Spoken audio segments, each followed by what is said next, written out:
आजचा training topic आहे needle stick injury. Needle म्हणजे काय माहिती कोणाला? बोला. सुई. आणि इंजुरी म्हणजे जखम.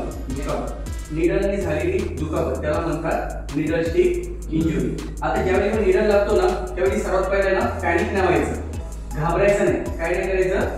घाबरायचं नाही. पहिली स्टेप. दुसरी स्टेप बोट दाबायचं नाही.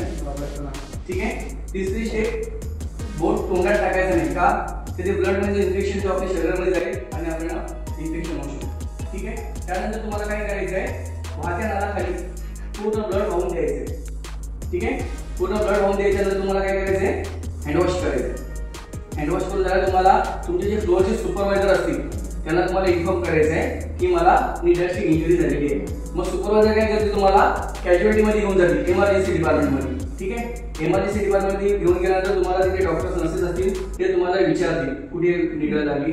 एखाद्या समजा रूम मध्ये नीडल लागली, समजा त्या पेशंटला जो आजार आहे त्या आजारावरती लवकरात लवकर ट्रीटमेंट करते. बाकी ओपन जागेवर कुठे लागली असेल तर तुम्हाला मध्ये काय होईल त्या हिशोबाने तुम्हाला ट्रीटमेंट करतील आणि नंतर मग तुम्हाला ऑब्झर्वेशनवर ठेवलं जाईल की तुम्हाला काय इन्फेक्शन होतोय, काय स्वेलिंग होतोय का, पुन्हा इन्फेक्शन होतोय का शरीराला, त्याच्यामध्ये बोटाला लागली कुठे लागली त्या जागेवर तुम्हाला कुठल्या प्रकारचं इन्फेक्शन होतं काय ते तुम्हाला ऑब्झर्वेशनवर चेक केलं जाईल. तुमचा इन्सिडेंट रिपोर्ट टेस्ट केला जाईल. ठीक आहे. समजलं? नीडल लागल्या सर्वात पहिलं काय नाही करायचं? जोरात बोला. काय करायचं नाही? दुसरं काय करायचं नाही? बोट दाबायचं नाही. तिसरं बोट टाकायचं नाही. नंतर काय करायचं आहे? पूर्ण ब्लड वाहून द्यायचं आहे. नंतर तुम्हाला काय करायचं आहे?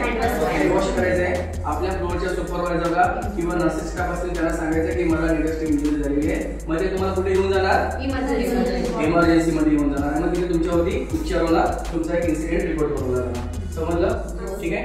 थँक्यू.